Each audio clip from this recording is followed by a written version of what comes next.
My name is Lucas Morrison. I'm 49 years old, and until 28 hours ago, I was the Senior Plant Operations Manager at Titan Industrial Systems, overseeing two massive manufacturing facilities in Houston and Beaumont that generated $2.8 billion in annual revenue for the oil and gas industry. For 15 years, I built and maintained the operational backbone that kept Titan's supply chain running like clockwork, managing everything from hydraulic press maintenance schedules to critical vendor relationships with companies like ExxonMobil and Chevron that most executives didn't even know existed. What I didn't expect was for CEO Brandon Stevens to decide that my expertise was expendable at 11:30 p.m. on a Wednesday, delivered via a phone call that lasted exactly 5 minutes and 12 seconds.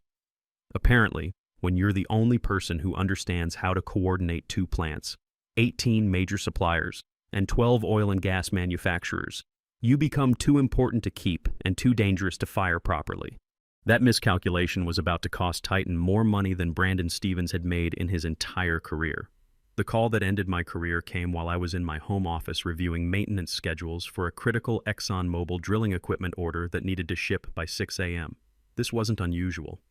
Oil and gas manufacturing operates on razor-thin margins and unforgiving deadlines, especially when a rig shutdown costs clients $1 million per day. That someone for 15 years had been me. Luke, this is Brandon. I need to inform you of an immediate organizational restructuring that affects your position. Brandon Stevens' voice carried that particular tone executives use when they're about to deliver bad news from prepared scripts. I'd heard it before during the quarterly layoffs that had become routine under his leadership. What kind of restructuring? I asked, though I was already calculating possibilities while watching real-time production data scroll across my monitors. Your position as Senior Plant Operations Manager is being eliminated effective immediately. We're consolidating operational oversight under our new VP of Digital Manufacturing, who brings a data-driven approach to production management. Data-driven approach. Corporate speak for we hired someone cheaper who doesn't understand how anything actually works. Brandon, I'm currently managing an active hydraulic press issue and a time-sensitive delivery schedule. Can this conversation wait until normal business hours? I'm afraid not. The decision has been finalized and needs to be implemented immediately for digital transformation efficiency. Digital transformation efficiency at 11:30 p.m. while overseeing production lines that couldn't afford to stop. My CEO just fired me in the middle of managing active production crisis because it was digitally efficient. Brandon, who's taking over operational oversight for the current shift? There are critical decisions that need to be made in the next 4 hours. Nicole Martinez, our new VP of Digital Manufacturing, will assume responsibility for all operational functions. She has extensive experience with manufacturing optimization and data analytics. Nicole Martinez.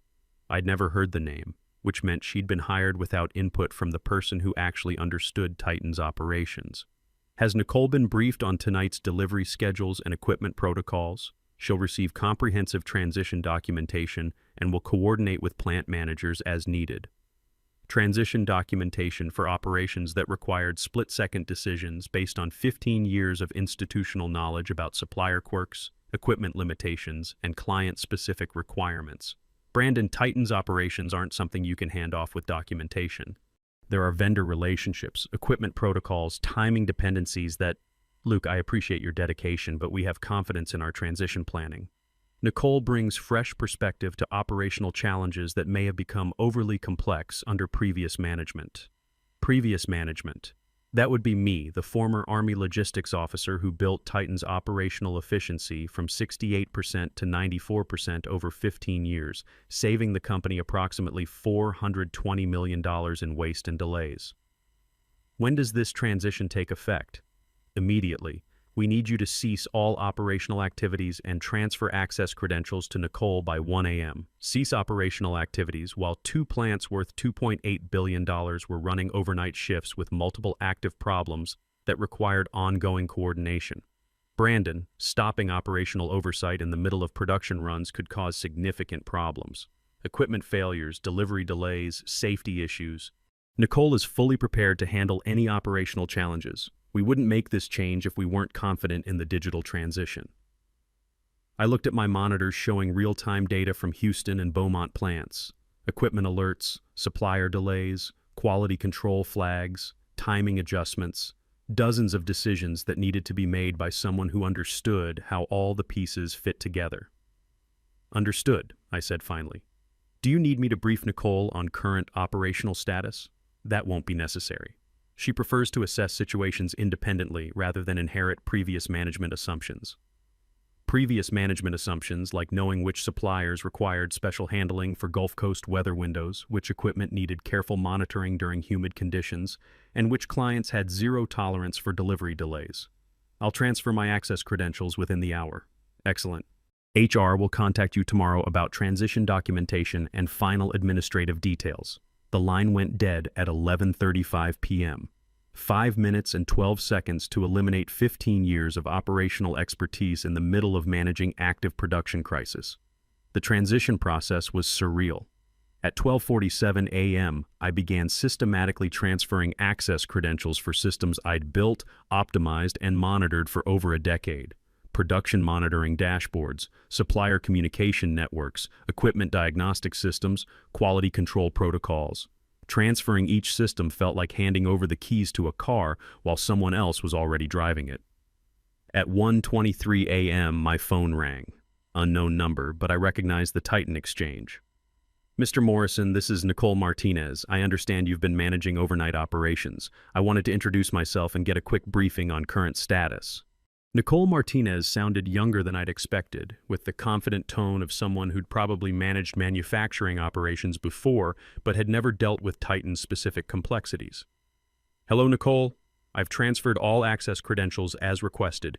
You should have full operational oversight now. Great. Can you give me a quick overview of what's happening tonight? Any immediate concerns I should know about? I looked at the monitors I was no longer authorized to access. You'll need to check the production dashboards for current status. I'm no longer involved in operational decisions. Right, of course, but just to get oriented. Are there any critical issues I should prioritize? The question revealed exactly what I'd suspected.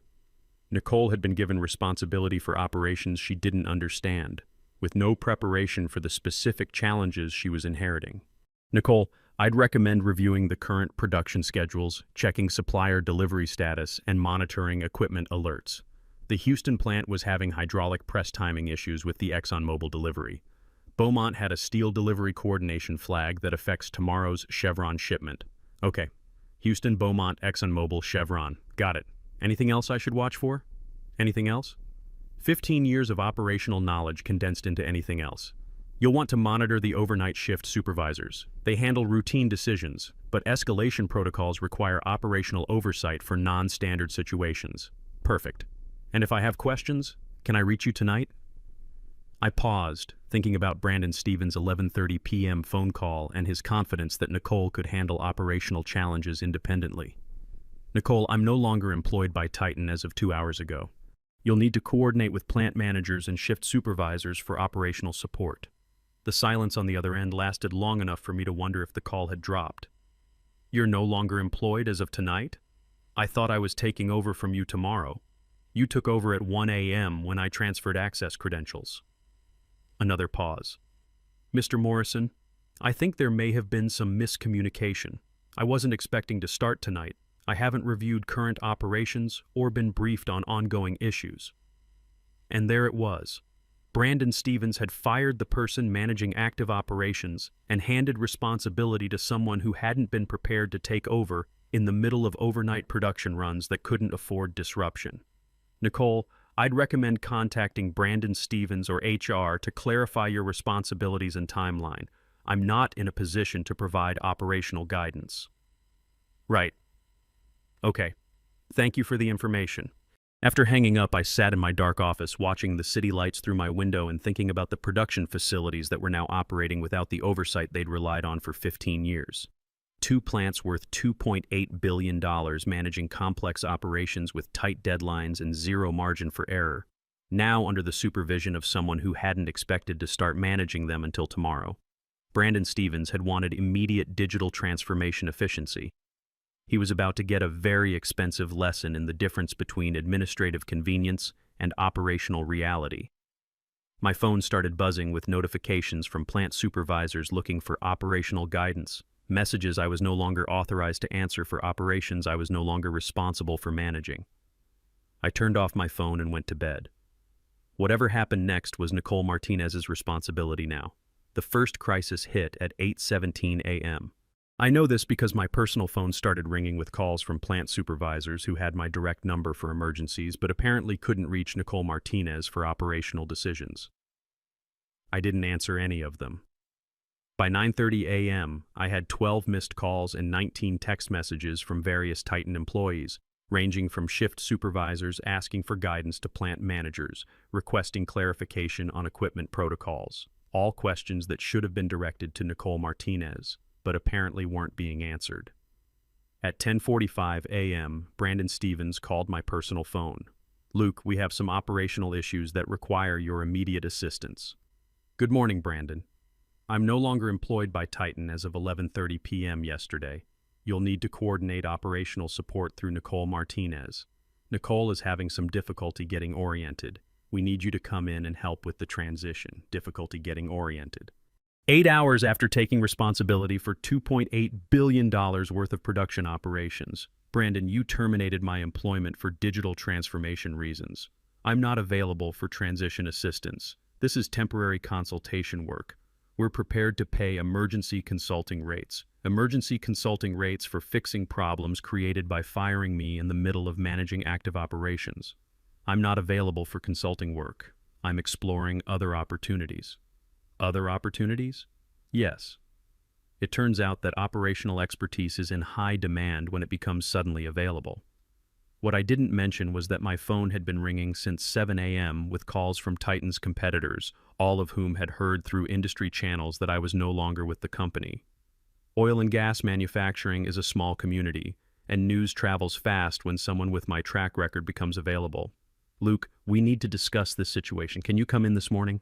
"I don't think that would be appropriate. Nicole Martinez is fully prepared to handle operational challenges. According to yesterday's conversation, the situation has become more complex than anticipated. More complex than anticipated. Translation, everything was falling apart without the person who understood how it actually worked. I'm sure Nicole will figure it out.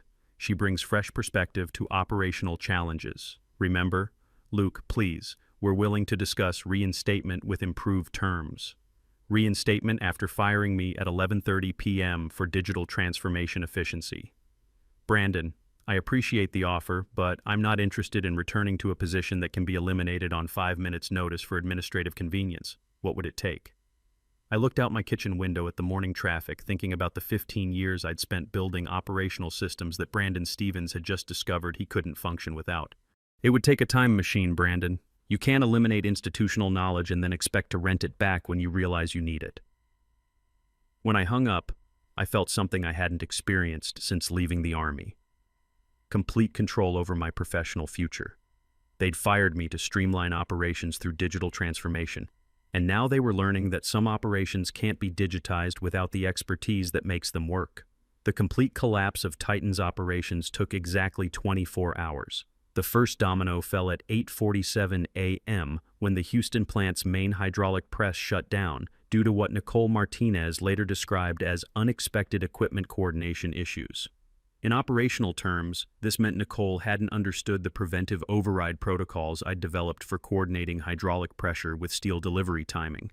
When the morning steel delivery arrived 45 minutes early, Nicole had approved immediate processing without realizing the hydraulic press needed specific pressure calibration time. The result was a mechanical failure that backed up the entire production line and triggered automatic safety shutdowns. What should have been simple supplier coordination became a 6-hour shutdown that delayed the ExxonMobil delivery and cost approximately $180,000 in missed production targets. I learned about this not from panicked phone calls, but from LinkedIn messages from former colleagues expressing shock that communication breakdowns were happening so soon after my departure. The second domino fell at 4:15 p.m. when the Beaumont plant experienced what industry professionals call cascade failure. Nicole had attempted to compensate for Houston's delays by accelerating Beaumont's production schedule without understanding that Beaumont's operations were specifically calibrated to support Houston's timing requirements. The Beaumont plant didn't just manufacture components, it provided specialized steel assemblies that Houston required for their hydraulic equipment.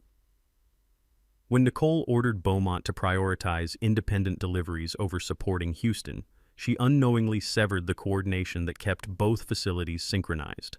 The result was Beaumont producing components that Houston couldn't use, while Houston waited for components that Beaumont wasn't making. By 6 p.m., both plants were operating at less than 25% capacity, with production schedules that no longer aligned with delivery commitments to ExxonMobil and Chevron. I learned about the full scope of the crisis from an unexpected source, my former assistant, Amanda Richardson, who called my personal phone at 6:47 p.m. "Lucas, I probably shouldn't be calling you, but the situation here is completely insane. Nicole has been in emergency meetings all day, and no one knows how to fix what's happening. What exactly is happening? Both plants are basically shut down. Houston can't finish the ExxonMobil order, Beaumont scrapped an entire production run, and the plant managers are asking for guidance. But Nicole keeps saying she needs time to assess the digital landscape." Assess the digital landscape. While $2.8 billion worth of production infrastructure sat idle because the person who understood the landscape had been eliminated for digital transformation efficiency. Has anyone contacted the clients about delivery delays? That's the worst part. Nicole says we should wait until tomorrow to see if the situation improves before notifying clients. But Lucas, we're talking about ExxonMobil and Chevron. These aren't companies that accept surprise delays. No, they weren't. Oil and gas manufacturers operate on just-in-time delivery schedules with zero tolerance for supplier failures. Missing delivery commitments didn't just cost money. It damaged relationships that had taken years to build. Amanda, I appreciate you calling, but I'm not in a position to provide guidance anymore. I know it's just everyone's asking what you would do in this situation. What I would do was exactly what I'd been doing for 15 years. Coordinate between plants, communicate with suppliers, manage client expectations, and maintain the operational rhythm that kept everything synchronized. But Brandon Stevens had decided that coordination was too expensive to maintain. Amanda, the situation will resolve itself one way or another. Nicole has the authority and responsibility to make operational decisions now, but what if she can't fix it? That was the question Brandon Stevens should have asked before eliminating the person who understood how to prevent these problems in the first place. The industry reaction began hitting trade publications by Thursday morning. Titan Industrial Experience's multi-plant production disruptions ran in Oil and Gas Manufacturing Weekly, followed by more detailed analyses in Industrial Operations Quarterly. The articles were diplomatically worded, but the message was clear. Titan was experiencing operational failures that were affecting major oil and gas clients. By Friday afternoon, the financial impact was becoming visible. Titan stock had dropped 8% on investor concerns about production reliability, while competitors' shares rose on speculation that Titan's problems would drive business elsewhere. But the knockout punch came from the clients themselves. ExxonMobil issued a formal notice of contract review, citing reliability concerns in supplier operations. Chevron implemented emergency contingency planning to source critical equipment from alternative suppliers. Both companies sent what amounted to warning letters about the importance of delivery schedule adherence. In 6 days, Nicole Martinez had managed to damage relationships that had taken 15 years to build. The call I'd been expecting came the following Friday evening, not from Brandon Stevens this time, but from Titan's board of directors, represented by Chairman Richard Powell. "Mr. Morrison, I'm calling to discuss a potential consulting engagement that would help Titan address some operational challenges we're experiencing." Consulting engagement. Corporate speak for please fix the disaster we created by firing you. What kind of challenges are you experiencing? Multi-facility coordination issues that have affected production efficiency and client delivery schedules. The board believes your expertise could help resolve these complications. 6 days of production failures that had cost millions in lost revenue and damaged relationships with major oil and gas manufacturers. Mr. Powell, what specifically is Titan looking for in this consulting arrangement? Immediate operational assessment and recommendations for stabilizing production across both facilities. We're prepared to offer premium consulting rates for expedited service. Premium consulting rates for fixing problems that wouldn't have existed if they hadn't eliminated the person who prevented them. I appreciate the offer, but I'm not available for consulting work. Not available? Mr. Morrison, we're talking about significant compensation for helping resolve a temporary situation. I'm not available because I've accepted a position elsewhere. Phoenix Industrial Systems offered me a role as Chief Operations Officer with responsibility for building their new oil and gas supply division. The silence on the other end told me everything. Phoenix Industrial was Titan's largest competitor, and they'd just hired away the person who understood Titan's operational vulnerabilities better than anyone. Mr. Morrison, surely we can discuss terms that would be competitive with any other offer. Mr. Powell, 6 days ago, Titan fired me at 11:30 p.m. for digital transformation efficiency. Today, you're offering premium rates to fix the problems that decision created. What's changed isn't my availability. It's your understanding of what operational expertise is actually worth. What would it take to bring you back? I looked out my apartment window at the Houston skyline, thinking about the 15 years I'd spent building systems that Brandon Stevens had destroyed in a single midnight phone call. It would take competent leadership that understands the difference between cutting costs and cutting capabilities. Phoenix Industrial offers that. Titan apparently doesn't. The final chapter played out over the following months. Unable to restore coordination between their plants, Titan was forced to bring in emergency consulting teams at costs that exceeded my annual salary within 3 weeks. The consultants were competent but expensive, and more importantly, they were temporary. Every solution they implemented required ongoing maintenance and optimization that Titan no longer had the internal expertise to provide. Meanwhile, Phoenix Industrial was building exactly the kind of operation I'd always envisioned. Proper coordination between facilities, comprehensive supplier relationships, and leadership that understood operational excellence required ongoing investment in the people who created it. My first day at Phoenix was a revelation. CEO Janet Rodriguez walked me through their facilities personally, asking detailed questions about equipment protocols and supplier relationships. She understood that operations weren't overhead to be minimized, but competitive advantage to be maximized. "Lucas," she said as we reviewed their expansion plans, "we hired you because you understand something most executives don't. Operations expertise isn't a cost center, it's profit generation. Every day your systems run smoothly is another day we're beating competitors who don't get it." That conversation never would have happened at Titan. 6 months later, Phoenix won the contract to supply Chevron's new Gulf Coast expansion project, a $1.2 billion deal that Titan had been favored to win before their operational reliability came into question. I was in the room when Chevron's procurement director explained their decision. Phoenix demonstrated operational stability and institutional knowledge that we require for this scale of project. Recent industry developments have made us more selective about supplier reliability. Recent industry developments. He was talking about Titan's collapse without mentioning them by name. I received a final contact from Titan 9 months after my termination. Brandon Stevens calling from what sounded like a much smaller office, requesting a meeting to discuss lessons learned and potential future collaboration. I declined politely. Some lessons are too expensive to teach twice.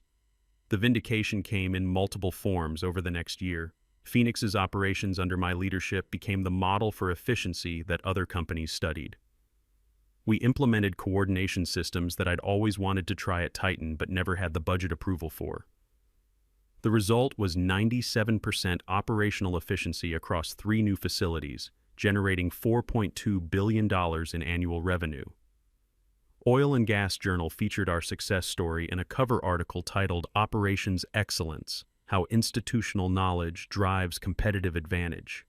The case study specifically contrasted Phoenix's approach with companies that had eliminated operational expertise for short-term cost savings. Industry conferences started inviting me as a keynote speaker. The Manufacturing Excellence Conference asked me to present on building sustainable operations in complex industries. My presentation drew the largest audience of the conference, filled with executives who wanted to understand how to value and retain operational expertise. During the Q&A session, someone asked about companies that eliminate experienced operations managers for cost reduction. I gave them the honest answer. You can't digitize institutional knowledge.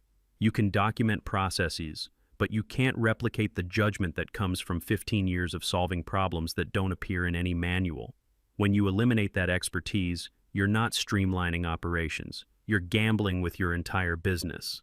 The business school case study came 18 months later. Harvard Business School contacted me about teaching a case study based on Titan's operational collapse. The case, titled The Midnight Termination: How Operational Expertise Became Competitive Advantage, became required reading in several MBA programs focusing on manufacturing management. Students would analyze the decision-making process that led to eliminating operational oversight during active production runs, then study how Phoenix Industrial capitalized on their competitors' mistakes. The lesson was clear. Operational expertise isn't overhead. It's the foundation that everything else depends on. 2 years later, Titan Industrial Systems was acquired by a Norwegian oil services company for 45% below their peak valuation. Industry analysts specifically cited operational instability and loss of institutional knowledge as key factors that had weakened the company's market position. The acquisition announcement included a telling detail. The new owner's first priority was rebuilding operational expertise and supplier relationships that had been compromised during recent organizational transitions. Meanwhile, Phoenix Industrial had become the dominant oil and gas equipment supplier in the Gulf Coast region. When Phoenix went public 30 months after I joined, my stock options were worth $3.2 million. More importantly, we'd created a sustainable operation that could grow without sacrificing reliability. Brandon Stevens never recovered professionally. After Titan's acquisition, he spent 2 years in consulting before taking a significantly reduced role at a mid-tier manufacturing company. Industry colleagues later told me he'd become obsessed with operational documentation and knowledge retention. Lessons learned too late. I kept one memento from my Titan years, the final quarterly report showing record operational efficiency numbers. Not as a trophy, but as a reminder that expertise isn't overhead. It's the foundation that everything else depends on. Today, I'm still at Phoenix Industrial as Chief Operations Officer, overseeing 4 facilities that generate $6.1 billion in annual revenue. We've secured college funds for both my kids and built the kind of operational excellence that becomes industry standard rather than industry case study. Sometimes the most expensive business education comes from learning the difference between having operations and understanding them.